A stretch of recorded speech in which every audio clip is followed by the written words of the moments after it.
5 కరీంనగర్ జిల్లా హుజూరాబాద్ లో ఉద్రిక్త వాతావరణం నెలకొంది. MLA Kaushik Reddy camp office దగ్గర టెన్షన్ వాతావరణం కనిపిస్తోంది. కర్రలతో కొట్టుకున్నారు బీజేపీ బీఆర్ఎస్ కార్యకర్తలు. ఎమ్మెల్యే క్యాంప్ ఆఫీస్ ముట్టడికొచ్చారు బీజేపీ కార్యకర్తలు. బీజేపీ శ్రేణుల్ని అడ్డుకునేందుకు బీఆర్ఎస్ కార్యకర్తలు ప్రయత్నించారు. లాఠీచార్జ్ చేసి రెండు వర్గాల్ని కూడా చెదరగొట్టారు పోలీసులు.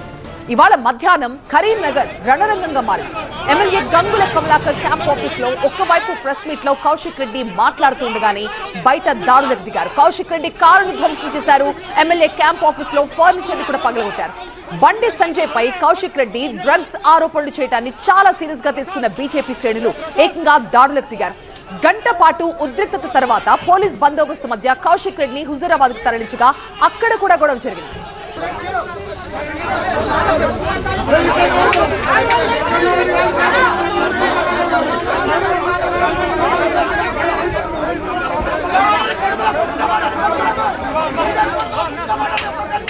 గంగుల ఆఫీస్ కౌశిక్ పై దాడిని ఖండించారు BRS working president KTR. Bandi Sanjay అనుచరులు గూండాల్లాగా దాడి చేశారన్నారు. వాహనాలు ఆఫీస్ ని ధ్వంసం చేయడం దుర్మార్గమన్నారు. కళ్ల ముందే అరాచకం సృష్టిస్తున్న పోలీసులు ప్రేక్షక పాత్ర వహించడం సిగ్గుచేటని విమర్శించారు. సీఎం రేవంత్ కి బీ టీమ్ గా బండి సంజయ్ మారారంటూ ఆరోపించారు.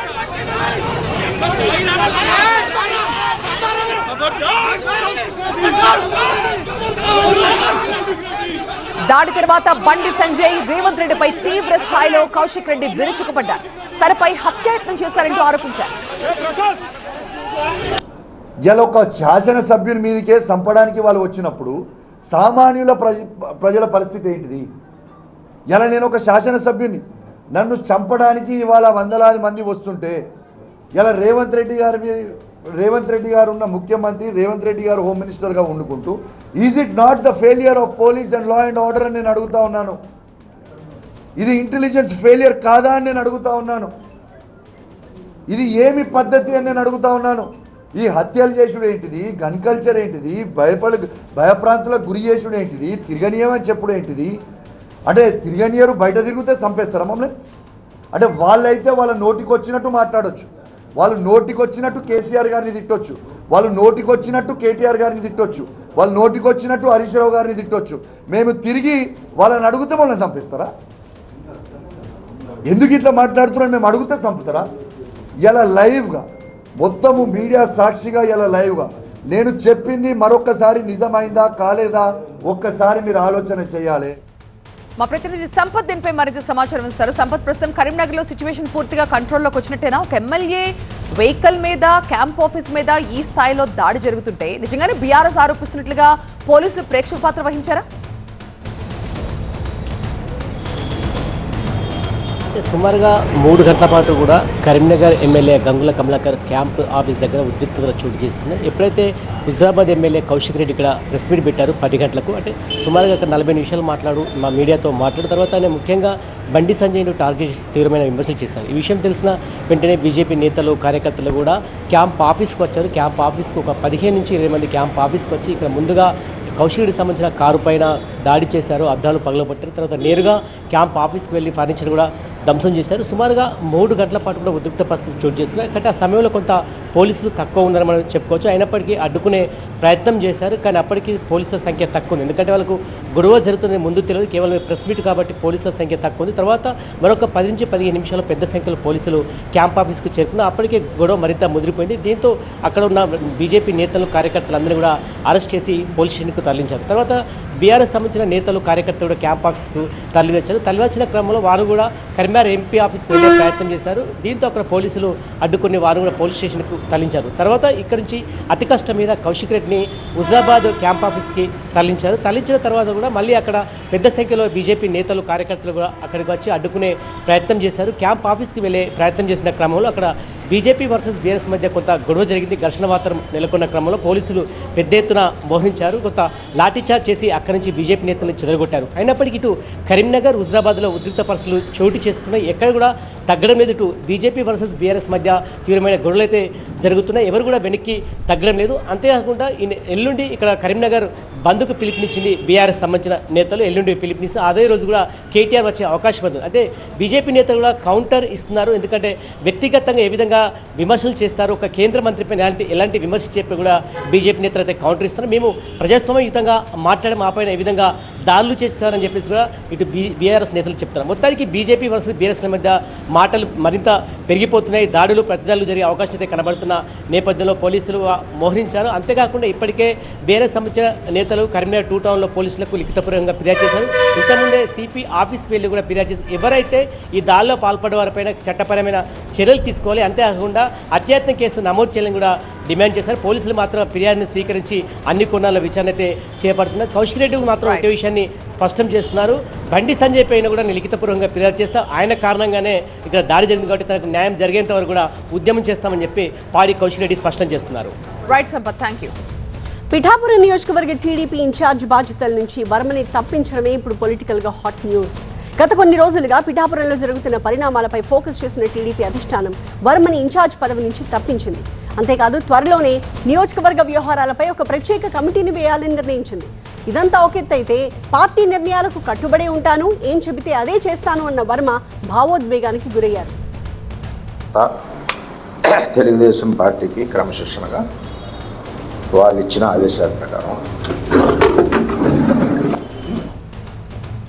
జనసేన అధినేత పవన్ కళ్యాణ్ గెలిచిన తర్వాత పిఠాపురంలో రాజకీయ సమీకరణాలు పూర్తిగా మారిపోయాయి. ఒకవైపు జనసేన క్యాడర్ ఆధిపత్యం పెరగడం, మరోవైపు ఎన్నాళ్లుగానో పార్టీ కోసం పనిచేస్తున్న టీడీపీ నాయకుల్లో అసంతృప్తి పెరగడం రెండూ కనిపించాయి. పిఠాపురంలో ఎన్నికల సమయంలో కలిసి పనిచేసినప్పుడు ఉన్న సఖ్యత రెండు పార్టీల మధ్య ఇప్పుడు లేనట్టుగా కనిపిస్తోంది. గత కొన్ని నెలలుగా చిన్న చిన్న ఘటనలే పెద్ద పెద్ద చర్చలకు దారితీశాయి. కార్యక్రమాల నిర్వహణలో ప్రోటోకాల్ వివాదాలు, ఫ్లెక్సీలు, బ్యానర్లలో ఫోటోల అంశం, ఎవరికెంత ప్రాధాన్యం అన్న విషయాలపై వివాదాలు జరుగుతూ వస్తున్నాయి.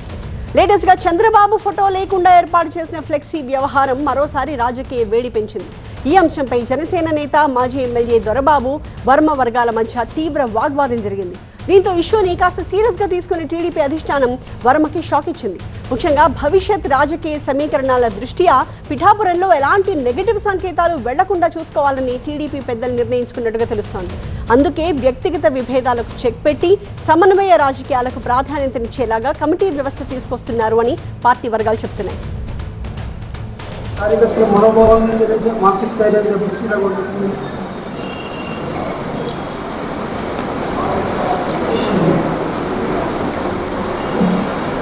పిఠాపురం అంతా తెలుగుదేశం పార్టీకి క్రమశిక్షణగా వాళ్ళు ఇచ్చిన ఆదేశాల ప్రకారం. మా ప్రతినిధి సత్య మరింత సమాచారంతో మనకి లైవ్లో జాయిన్ అవుతున్నారు. సత్య, సో మీడియాని అడ్రస్ చేస్తూ కాస్త భావోద్వేగానికి గురయ్యారు వర్మ. ఇప్పుడు కాస్త తేరుకున్నారా? ఏమనుకుంటున్నారు? జరిగిన పరిణామాల గురించి వర్మ రియాక్షన్ ఏ రకంగా ఉంది? ఆన్ ది అదర్ హ్యాండ్ నియోజకవర్గ వ్యవహారాలను చూసుకోవడానికి ఒక ప్రత్యేక కమిటీని ఎప్పుడు ఏర్పాటు చేయబోతోంది అధిష్టానం? ఆ కమిటీ ఏ రకంగా సమన్వయాన్ని తీసుకురాబోతోంది? ఇప్పటికే జనసేన ఆధ్వర్యంలో 5-man కమిటీ ఉంది. అందులో మాజీ ఎమ్మెల్యే పెండు దొరబాబుతో పాటు ఎంపీ తంగెళ్ల ఉదయ్ శ్రీనివాసు, అలాగే డీసీసీబీ చైర్మన్కి సంబంధించిన తుమ్మల బాబు, ఇంకొక ఇద్దరు, మొత్తం 5గురు కలిసి 5-man కమిటీ ఉంది. అయితే ఈ నేపథ్యంలోనే ఈ ఫ్లెక్సీ వివాదానికి సంబంధించినటువంటి గత నెల 21వ తేదీన మొబైల్ యానిమేటర్లకు మొబైల్ ఇచ్చేటువంటి కార్యక్రమానికి ప్రధానమంత్రి సంబంధించినటువంటి మొబైల్ పంపిణీ కార్యక్రమం ఉందో ఆ కార్యక్రమానికి సంబంధించి ఆ రోజు పవన్ కళ్యాణ్ ఫోటో బయట ఉంది, చంద్రబాబు ఫోటో బయట వేయలేదు అంటే లోకల్గా చెప్పే నాయకుల మాట ఏంటంటే, జనసేన నాయకులు స్థానిక ఎమ్మెల్యే కాబట్టి బయట ప్రోటోకాల్ ప్రకారం ఎమ్మెల్యే ఫోటో ఒకటే వేస్తాం, పవన్ కళ్యాణ్ ఫోటో, చంద్రబాబుది, పవన్ కళ్యాణ్ది, లోకేష్ది, ఇతర ఫోటోలన్నీ కూడా లోపల మీటింగ్ జరిగేటువంటి కార్యక్రమంలో మేము పెడతా ఉన్నారు. అయితే ఈ పాడాకు సంబంధించినటువంటి అధికారుల నిర్లక్ష్యంతోనే ఇది జరిగిందంటూ కూడా వాగ్వాదానికి మాజీ ఎమ్మెల్యే వర్మ ఆ రోజు చంద్రబాబు ఫోటో అంటే పార్టీ పరంగా మాజీ ఎమ్మెల్యే వర్మ ఆలోచించి చంద్రబాబు సీఎం చంద్రబాబు ఫోటో లేకుండా కార్యక్రమాన్ని ఏ రకంగా మీరు చేస్తారు నియోజకవర్గం అనేది ఆ రోజు ఘర్షణ. అయితే మాజీ ఎమ్మెల్యే పెండెం దొరబాబుతో పాటు ఇటు వర్మ కూడా వాగ్వాదాన్ని దిగిన నేపథ్యంలో ఇది అధిష్టానం దృష్టికి వెళ్ళింది. వెంటనే అధ్యక్షుడు పల్లా శ్రీనివాస్తో పాటు ఇన్ఛార్జ్ మంత్రిగా ఉన్నటువంటి నారాయణ ఇద్దరు కూడా వర్మతో చర్చలు జరిపారు. అయితే ఇన్ఛార్జ్గా ఉన్నటువంటి వర్మని ముందు తీసే ముందే మాకు పల్లా శ్రీనివాస్తో పాటు ఇన్ఛార్జ్ మంత్రిగా ఉన్నటువంటి నారాయణ కూడా నాతో ముందు డిస్కషన్ చేసిన తర్వాతే ఇది నారా లోకేష్ కూడా నేను చెప్పాను, నా మీద ఒకటే బాధ్యతగానే టీడీపీ నాయకుడిగా నేను మాజీ ఎమ్మెల్యేగా ఇక్కడ కొనసాగుతున్నాను, నేను ఇది నాకు బరువుగా భావిస్తున్న నా ఉద్దేశంతో నేను లోకేష్ కూడా చెప్పాను, అందుకే నన్ను ఈ ఇన్ఛార్జ్ పదవి నుంచి తొలగించారనేది మాత్రం వర్మ చెప్తున్నారు. కానీ ఇక్కడ మళ్ళీ కమిటీ అయిపోతున్నారు. జనసేన టీడీపీ కలగొలిపి ఒక కమిటీ, ఇప్పటికే 5 మ్యాన్ కమిటీ ఆధ్వర్యంలో పిఠాపురం నియోజకవర్గంలో ప్రజలకు ఎలాంటి ఇబ్బంది వచ్చినా సరే ఇది పవన్ కళ్యాణ్ దృష్టికి తీసుకెళ్లే విధంగా కూడా పార్టీ పరంగా, కార్యకర్తల పరంగా కానివచ్చు, ప్రజల సమస్యల పరంగా కానివచ్చు, ప్రతి అంశాన్ని పవన్ కళ్యాణ్ దృష్టికి తీసుకెళ్లే 5 మ్యాన్ కమిటీ ఉంది. కానీ ఇప్పుడు మాజీ ఎమ్మెల్యే వర్మ టీడీపీ ఇన్ఛార్జ్ గాని పదవిని ఇప్పుడు తొలగించిన నేపథ్యంలో టీడీపీ జనసేన కలగొలిపి మరి 5 మ్యాన్ కమిటీలో ఇదే కొనసాగుతుందా, టీడీపీ జనసేన కలిపి, లేదంటే ఇంతకు మించి టీడీపీ నుంచి కూడా ఒక 5గురిని మరో 5 మ్యాన్ కమిటీ వేసి ఈ 10 మందిని లీడ్ చేసుకుని ముందుకెళ్ళబోతున్నారనేది ఇప్పుడు చర్చనీయాంశంగా మారింది. మాజీ ఎమ్మెల్యే వర్మ మాత్రం అయితే భావోద్వేగానికి గురయ్యారు. నిన్నటి వరకు కూడా అంటే పిఠాపురంలో ప్రతి అంశంలోనూ టీడీపీని హైలైట్ చేస్తే ముందుకెళ్ళాను, కూటమితో నాకు ఎలాంటి విభేదాలు లేవు, కేవలం చంద్రబాబు నాయుడు ఫోటో ఫ్లెక్సీలో వేయలేదన్న దానికి మాత్రమే అక్కడక్కడ మేము అడగడం జరిగిందనేది మాత్రం వర్మ చెప్పిన మాట. చూడాలి మరి, అంటే నియోజకవర్గంలో పవన్ కళ్యాణ్ ప్రతి సమస్యని అలాగే ఒక ప్రత్యేక సిటీ కింద పిఠాపురాన్ని తీర్చిదిద్దన్న పవన్ కళ్యాణ్ మాటలకు సంబంధించి నాయకులు 5 మ్యాన్ కమిటీ ముందుకెళ్తుంది. కాబట్టి ఇప్పుడు కొత్తగా వచ్చేటువంటి టీడీపీ జనసేన కమిటీకి సంబంధించి అందులో వర్మ ఉంటారా లేదని సందిగ్ధంగా మారింది, చర్చనీయాంశం అవుతుంది. చూడాలి మరి, వర్మ ఇప్పటికే సైలెంట్ అయ్యారు. రేపటి నుంచి ఓన్లీ పిఠాపురంలో 5 మ్యాన్ కమిటీ ఒకటే ముందుకు దూసుకెళ్తుందా, లేదంటే టీడీపీ వేసినటువంటి కొత్త కమిటీ ఎప్పటి నుంచి వేయబోతున్నారనేది చూడాలి. దీనికి సంబంధించినటువంటి టీడీపీ నేతలు ఏం మాట్లాడతారనేది మాత్రం సీనియర్ నేతలు చూడాల్సినటువంటి పరిస్థితి అయితే పిఠాపురంలో. ఆల్రైట్, థాంక్యూ సత్య. థర్డ్ ఎక్స్క్లూజివ్ వార్త, తిరుమల లడ్డు నెయ్యి కల్తీ వ్యవహారంలో మరొక కీలక పరిణామం చోటు చేసుకుంది. నెయ్యి కల్తీ ఆరోపణలపై ఇప్పటికే సిట్ 1 మ్యాన్ కమిటీ విచారణ చేస్తోంది. ఇప్పుడు మరో కమిటీ తెరపైకి వచ్చింది. కమిటీలపై కమిటీలు, వరుస ఎంక్వైరీలతో తిరుమల లడ్డు నెయ్యి కల్తీ ఎపిసోడ్ మరింత ఆసక్తి రేపుతోంది. తిరుమల లడ్డు నెయ్యి కల్తీపై ఏపీ ప్రభుత్వం హై లెవెల్ కమిటీ ఏర్పాటు చేసింది.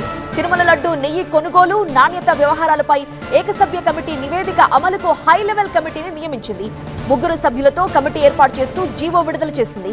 ఈ హై లెవెల్ కమిటీకి చైర్మన్ గా సిఎస్, సభ్యులుగా డీజీపీ, లా సెక్రటరీ ఉంటారు. అయితే వారంలో నివేదిక ఇవ్వాలని హై లెవెల్ కమిటీకి ఏపీ ప్రభుత్వం ఆదేశాలిచ్చింది. ఇక టీటీడీ కల్తీ నెయ్యి వివాదం విచారణ కమిటీల టైం లైన్ ఒక్కసారి చూద్దాం. అక్టోబర్ 4, 2024న సిట్ ఏర్పాటైంది. సుప్రీంకోర్టు ఆదేశాలతో సిబిఐ నేతృత్వంలో సిట్ నియమించబడింది. సిట్ లో సిబిఐ, పోలీసు ఉన్నతాధికారులు, ఫుడ్ సేఫ్టీ నిపుణులు ఉన్నారు. సిట్ ఏర్పాటు తరువాత అక్టోబర్ 25, 2024న తిరుపతి ఈస్ట్ పోలీస్ స్టేషన్లో కేసు ఫైల్ అయింది. ఆ తర్వాత దూకుడుగా వ్యవహరించిన సిట్ 16 నెలల పాటు 10కి పైగా రాష్ట్రాల్లో విచారణ చేసింది. జనవరి 23, 2026న సిట్ ఫైనల్ ఛార్జ్ షీట్ దాఖలు చేసింది. మొత్తం 36 మందిని నిందితులుగా పేర్కొంది. సిట్ ఛార్జ్ షీట్ తరువాత ఫిబ్రవరి 20, 2026న ఏపీ ప్రభుత్వం ఏకసభ్య కమిటీ ఏర్పాటు చేసింది. రిటైర్డ్ ఐఏఎస్ దినేష్ కుమార్ అధ్యక్షతన 1 మ్యాన్ కమిటీ నియమించగా నెయ్యి కొనుగోళ్లలో అవకతవకలు, నాణ్యత, సిట్ నివేదిక పరిశీలన, టీటీడీ అధికారుల పాత్రపై విచారించింది. ఈ నెల 1న ప్రభుత్వానికి 1 మ్యాన్ కమిటీ రిపోర్ట్ కూడా ఇచ్చింది. ఈ క్రమంలోనే ఏపీ ప్రభుత్వం ఈ రోజు హై లెవెల్ కమిటీ ఏర్పాటు చేసింది. వారంలో నివేదిక ఇవ్వాలని ఆదేశాలిచ్చింది. 3 సభ్యుల హై లెవెల్ కమిటీ ఏకసభ్య కమిటీ నివేదిక అమలుకు తీసుకోవాల్సిన చర్యలపై ఏపీ ప్రభుత్వానికి సిఫారసులు చేయనుంది. కమిటీల మీద కమిటీలు వేస్తున్నారు. ఏం జరుగుతోంది పూర్తి వివరాలు అందించడానికి మా అసోసియేట్ ఎడిటర్ ఈశ్వర్ లైవ్ లో జాయిన్ అవుతున్నారు. ఈశ్వర్, ఈ హై లెవెల్ కమిటీ వర్కింగ్ ఏ విధంగా ఉండబోతోంది? వారంలోనే నివేదిక ఇవ్వాలని ఆదేశాలైతే అందాయి. ఎగ్జాక్ట్లీ, ఇప్పటి వరకు మీరు చెప్పిన కమిటీలన్నీ కేవలం విచారణ కమిటీలు మాత్రమే. కానీ ఇప్పుడు వేసిన హై లెవెల్ కమిటీ యాక్షన్ కమిటీగా ఉండబోతోంది. ఎందుకంటే ఇప్పటి వరకు సిట్ కావచ్చు, లేకపోతే సిబిఐ పర్యవేక్షణలో జరిగిన అనేక విచారణలు కావచ్చు. సిబిఐ పర్యవేక్షణలోనే సిట్ విచారణ జరిగింది. ఆ తర్వాత సుప్రీంకోర్టు కూడా విచారణ చేస్తుంది. సో ఇవన్నీ కేవలం విచారణకు మాత్రమే పరిమితమయ్యాయి. ఎక్కడ తప్పు జరిగింది, దీనికి ఎవరు, ఎక్కడ వ్యవస్థలో ఎక్కడ లోపం ఉంది అన్న దానిపైన ఇప్పటి వరకు విచారణ జరుగుతూ వచ్చింది. కానీ ఇప్పుడు జరిగింది బాధ్యులపైన చర్యలు తీసుకోవడం, అంటే యాక్షన్ కమిటీగా దీన్ని చూడాల్సిన నేపథ్యం కనిపిస్తుంది. చాలా వ్యూహాత్మకంగానే ప్రభుత్వం ఈ కమిటీని నియమించినట్టుగా మనం అర్థం చేసుకోవచ్చు. ఎందుకంటే ఈ కమిటీలో చీఫ్ సెక్రటరీ, డీజీపీతో పాటు లీగల్ సెక్రటరీని కూడా నియమించారు. సో లీగల్ సెక్రటరీ అంటే ఖచ్చితంగా దానికి సంబంధించిన క్రిమినల్ కేసులకు సంబంధించి కావచ్చు, ఆ తర్వాత వాటిని చట్టపరమైన బాధ్యులను చేసే విధంగా వాళ్ళని ఉంచడానికి ఎవరైతే బాధ్యులుగా ఉంటారో వాళ్ళని చట్టపరంగా ఫిక్స్ చేయడానికే లీగల్ సెక్రటరీని కూడా ఈ కమిటీలో సభ్యులుగా ఒకరిగా నియమించారని మనం చాలా స్పష్టంగా అర్థం చేసుకోవచ్చు. సాధారణంగా లీగల్ సెక్రటరీస్ని వీలైనంత వరకు ఇట్లాంటి సాధారణ కమిటీల్లో నియమించరు. కానీ ఏదైనా ఒక హై లెవెల్ కమిటీలో లీగల్ సెక్రటరీ ఉంటే చట్టపరంగా తీసుకున్న చర్యలు అలాగే క్రిమినల్ కేసులు నమోదుకు సంబంధించిన వాటికి సంబంధించి కూడా ఈ హై లెవెల్ కమిటీ చర్చించబోతుంది. దానికి సంబంధించిన నివేదిక ఇవ్వబోతుంది అన్నట్టుగా మనం అర్థం చేసుకోవచ్చు. ఇప్పటివరకు లడ్డూకు సంబంధించిన కల్తీ వ్యవహారంలో కేవలం అధికారుల మీద మాత్రమే గతంలో వచ్చిన నివేదికలు వచ్చాయి. కానీ ఇప్పుడు హై లెవెల్ కమిటీ దీనికి పొలిటికల్ అకౌంటబిలిటీని కూడా ఫిక్స్ చేసే ప్రయత్నం జరుగుతోంది అన్నది ప్రధానంగా వినిపిస్తున్న వార్త. ఎందుకంటే పొలిటికల్గా కూడా కేవలం ఎగ్జిక్యూటివ్ ఆఫీసర్ లేకపోతే ఇతర అధికారులు మాత్రమే తీసుకున్న నిర్ణయాలు కాదు, వాటిని అక్కడ ఉన్న టీటీడీ బోర్డు దాన్ని రాటిఫై చేయాల్సి ఉంటుంది. టీటీడీ బోర్డు నిర్ణయాల మేరకు మాత్రమే అమలు చేయాల్సిన బాధ్యత కార్యవర్గం మీద ఉంటుంది కాబట్టి ఎగ్జిక్యూటివ్స్ మీద. సో దాంట్లో ఉన్న వ్యక్తుల మీద ఎవరైతే దీని వెనక కేవలం ఇంకేదైనా ఉద్దేశాలు ఉన్నాయా, క్విడ్ ప్రోకో లాంటివి కావచ్చు, లేకపోతే ఇంకేదైనా అవినీతి వ్యవహారాలు చోటు చేసుకున్నాయి. ఎందుకంటే లడ్డూ కల్తీకి సంబంధించిన నిబంధనల సడలింపు వ్యవహారం మీద కూడా గతంలో వన్ మెన్ కమిటీ రిపోర్ట్ ఇచ్చింది కాబట్టి దాని వెనకాల ఏదైనా రాజకీయ కోణాలు ఉన్నాయా, లేకపోతే ఇంకేదైనా అవినీతి కోణాలు ఉన్నాయా, క్విడ్ ప్రోకోలు ఉంటాయి అంటే ఇంకేదైనా వేరే బెనిఫిట్ కోసం అవి ఏమైనా చేశారా, ఇట్లాంటివి అనేక అంశాలను హై లెవెల్ కమిటీ చాలా సీరియస్గా పర్యవేక్షించే అవకాశం ఉంది. దానికి సంబంధించి ఒక వారం రోజుల లోపల రిపోర్ట్ అడిగారు కాబట్టి వాటిని ఎలాంటి నివేదిక ఇవ్వబోతుంది. ఒకటి ఓవరాల్ చేయడం అంటే మొత్తం ఆ వ్యవస్థను ప్రక్షాళన చేయడం. ఇప్పటివరకు దీన్ని ఏదైతే నిర్ణయాలు తీసుకున్న అధికారం ఉందో వాటిని పూర్తి స్థాయిలో టీటీడీ బోర్డుని ఇంకా మరింత ఎఫెక్టివ్గా దాన్ని నియమించడం, దానికి ఎక్కువ అకౌంటబిలిటీని ఫిక్స్ చేయడంతో పాటు మరొక కీలకమైన అంశాలను కూడా ఇందులో ఉండే అవకాశం ఉంది. అదే సమయంలో ఈ వ్యవహారం సుప్రీంకోర్టులో ఉంది కాబట్టి వన్ మెన్ కమిటీ వేసే సమయంలో కూడా సుప్రీంకోర్టు కొన్ని కీలకమైన డైరెక్షన్స్ ఇచ్చింది. ఇది కేవలం అడ్మినిస్ట్రేటివ్ ల్యాప్సెస్ని గుర్తించడానికి మాత్రమే అని చెప్పి అప్పట్లో కామెంట్ చేస్తుంది కాబట్టి దేవుణ్ణి రాజకీయాల్లోకి లాగొద్దు అని చెప్పి సుప్రీంకోర్టు గతంలో కామెంట్ చేస్తుంది కాబట్టి ఇప్పుడు దీంట్లో రాజకీయ నాయకులను ఏమైనా ఫిక్స్ చేస్తారా లేదా, లేకపోతే అడ్మినిస్ట్రేటివ్ ల్యాప్సెస్ వరకే వెళ్తారా అన్నది చూడాల్సిన అంశంగా ఉంది. చాలా ఆసక్తికరమైన వ్యవహారంగా ఉంది. ఒక వారం రోజుల లోపల రిపోర్ట్ ఇవ్వబోతుంది కాబట్టి దీనికి సంబంధించి ఎలా ఉండబోతుంది అన్న దాని మీద విస్తృతమైన చర్చ జరుగుతుంది. Over to studio. Right Eshwar. 6 అడుగుల దూరంలో అధికారం, ఎర్ర జెండా అండగా ఉంటుందా? మరో 2 సీట్లకి మిరాకిల్ ఎలా? విజయ్ని పిలిచి మరీ నో చెప్పిన గవర్నర్. అసలు బల పరీక్ష జరగాల్సింది ఎక్కడ? అసెంబ్లీలోనా, లోక్ భవన్ లోనా? గవర్నర్ గిరిపై తమిళనాడు ఆక్రోశం. ఫ్యాన్స్ నుంచి ఫిలిం స్టార్స్ దాకా, క్యాడర్ నుంచి ఆల్ పార్టీస్ లీడర్స్ దాకా అన్ని వేళ్లు గుర్రుగా గవర్నర్ వైపే. మరి తమిళనాడులో నెక్స్ట్ ఏంటి? Power play. తమిళనాడులో నంబర్ గేమ్ మొదలైంది. ఎన్నికల ఫలితాలు వచ్చి 3 రోజులైనా ప్రభుత్వ ఏర్పాటుపై ఇంకా స్పష్టత లేదు. టీవీకే అధినేత ఇప్పటికే 2 దఫాలు గవర్నర్ని కలిశారు. కానీ 118 మంది ఎమ్మెల్యేల లిస్టుతోనే రావాలని సూచించడంతో మద్దతు కూడగట్టుకునేందుకు టీవీకే తీవ్రంగా శ్రమిస్తోంది. ఇప్పటికే డీఎంకేకి గుడ్ బై చెప్పి కాంగ్రెస్ టీవీకేతో జత కలిసింది. దీంతో టీవీకే బలం 112కు చేరింది. ఇంకా 6 సభ్యుల మద్దతు అవసరం. ఇక మరోవైపు విజయ్కి మద్దతు ఇవ్వడంపై అటు అన్నా డీఎంకే, ఇటు డీఎంకేలోని మిత్రపక్షాల్లో తర్జన భర్జనలు జరుగుతున్నాయి. ఇప్పటికే డీఎంకే మిత్రపక్షాలైన వీసీకే, లెఫ్ట్ పార్టీలు స్టాలిన్తో సమావేశమై మద్దతు అంశంపై చర్చించాయి. టీవీకేకి సపోర్ట్ ఇచ్చేందుకు వీసీకే, లెఫ్ట్ పార్టీలు సంసిద్ధంగా ఉన్నట్టు వార్తలొస్తున్నాయి. అంతేకాదు ప్రభుత్వం ఏర్పాటుకు అనుమతి ఇవ్వాలని వీసీకే గవర్నర్ని కోరింది. అన్నా డీఎంకేలోనూ షణ్ముగన్ నేతృత్వంలోని రెబల్ గ్రూప్ టీవీకేకి మద్దతు ఇవ్వాలని అధిష్టానంపై ఒత్తిడి తెస్తోంది. ఈ నేపథ్యంలో తమిళనాడులో ఫుల్ హైడ్రామా నడుస్తోంది. మరోవైపు గవర్నర్ తీరుపైన సర్వత్రా విమర్శలు వెల్లువెత్తుతున్నాయి. ఈ టోటల్ హైడ్రామాలో విజయ్కి దేశవ్యాప్తంగా సానుభూతి పెరుగుతుంది. అటు సినీ సెలబ్రిటీస్ నుంచి అనూహ్య మద్దతు కూడా లభిస్తోంది.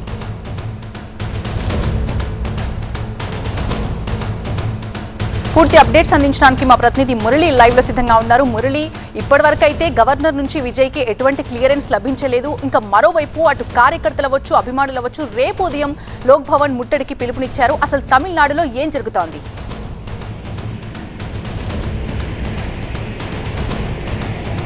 గవర్నర్ను 2 సార్లు కలిసినా కూడా ప్రభుత్వ ఏర్పాటుకు అనుమతి లభించలేదు. పైగా చాలా క్లారిటీగా చెప్పారు విజయ్కి.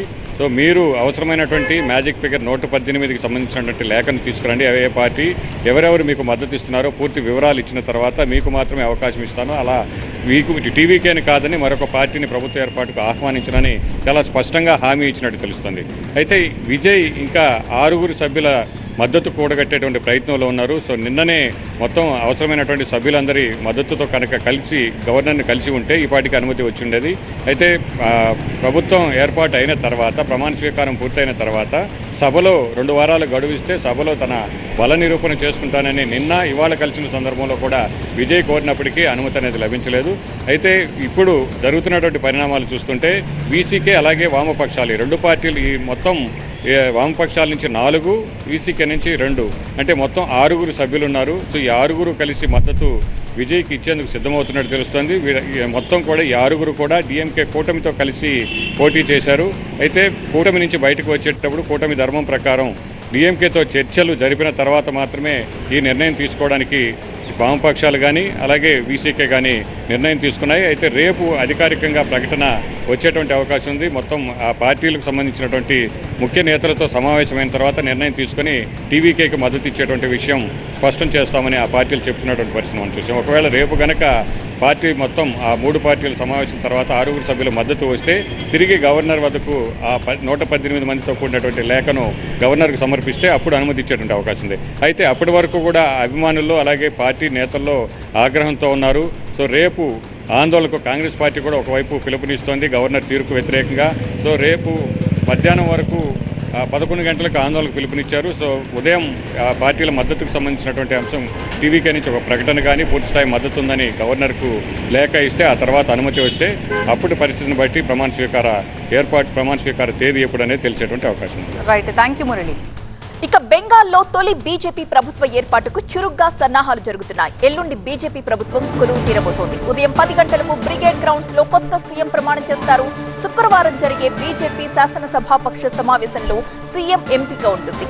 అమిత్ షా సమక్షంలో సీఎం ని ఎన్నుకుంటారు. ఇక బెంగాల్ సీఎం ఎవరు అన్న విషయంపై సస్పెన్స్ కొనసాగుతోంది. అయితే సీఎం రేసులో సువేందు అధికారి ముందంజలో ఉన్నారు.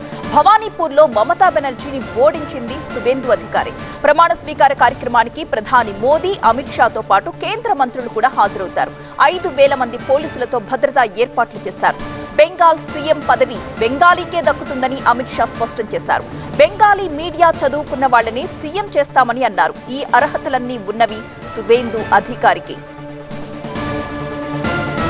తాజా సమాచారం అందించడానికి మా ప్రతినిధి గోపి సిద్ధంగా ఉన్నారు. గోపి, రేపు శాసనసభాపక్ష సమావేశం జరగబోతోంది. ఎల్లుండి ప్రమాణ స్వీకార మహోత్సవంకి ఏర్పాట్లు జరుగుతున్నాయి. తాజా అప్డేట్స్ ఏంటి? అలాగే ఇంకా సీఎం ఎవరు అన్న దానికి సంబంధించి సస్పెన్స్ కంటిన్యూ అవ్వడానికి రీజన్ ఏంటి? బీజేపీ జాతీయ పార్టీగా ఇక్కడి నుంచి అబ్జర్వర్లు, పరిశీలకులు వెళ్ళి అక్కడ ఎమ్మెల్యేల అభిప్రాయాలను సేకరించిన తర్వాత అధికారికంగా బీజేపీ శాసనసభాపక్ష నేత, ముఖ్యమంత్రి ఎవరు అన్నది ఒక ప్రకటన చేయడం జరుగుతుంది. అందులో భాగంగానే రేపు బీజేపీ శాసనసభాపక్ష సమావేశం కోల్కతాలో జరగబోతోంది. ఇటు కేంద్ర హోంమంత్రి అమిత్ షా, అలాగే ఒడిశా సీఎం ఇటు మోహన్ చరణ్ మాఝీ ఇద్దరిని కూడా బీజేపీ అధిష్టానం పరిశీలకులుగా నియమించడం జరిగింది. సో అమిత్ షా ఈరోజు సాయంత్రం ఇటు కోల్కతా చేరుకోబోతున్నారు. రేపు బీజేపీ శాసనసభాపక్ష సమావేశంలో ముఖ్యంగా సువేందు అధికారి ముఖ్యమంత్రి అయ్యే అవకాశాలు ఎక్కువగా ఉన్నాయి. సో అలాగే దిలీప్ ఘోష్, ఇటు భట్టాచార్య బీజేపీ రాష్ట్ర అధ్యక్షుడు. సో వీళ్ళు పరిశీలనలో ఉన్నప్పటికీ కూడా సువేందు అధికారికి ఎక్కువ అవకాశాలున్నాయి. ఆయన పార్టీని అధికారంలోకి తీసుకురావడంలో చాలా కీలక పాత్ర పోషించారు. కాబట్టి గతంలో పరిపాలనా అనుభవం కూడా ఉన్న వ్యక్తి. తొలిసారి బీజేపీ ప్రభుత్వం అక్కడ ఏర్పడబోతుంది కాబట్టి సో ఎమ్మెల్యేల అభిప్రాయాలను సేకరించిన తర్వాత అధికారికంగా రేపు కేంద్ర హోంమంత్రి అమిత్ షా ముఖ్యమంత్రి ఎవరన్నది ప్రకటించడం జరుగుతుంది. ఇక ఎల్లుండు ప్రమాణ స్వీకార కార్యక్రమం ఉంటుంది.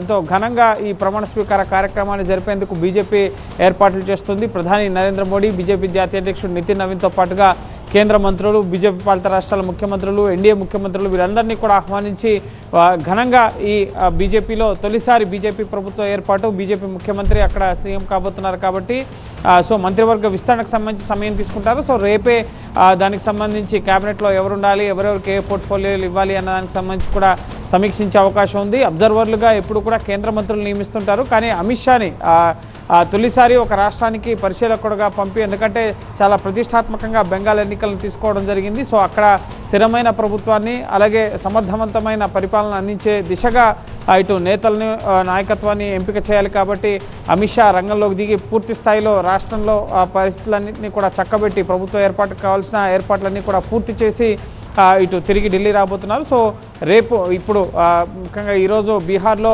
పూర్తి స్థాయి మంత్రివర్గ విస్తరణకు సంబంధించిన కార్యక్రమాల్లో అమిత్ షా ప్రధాని మోడీ పాల్గొన్నారు.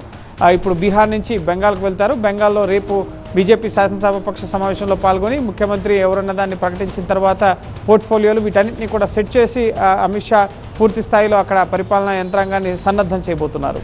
Right, thank you Gopi.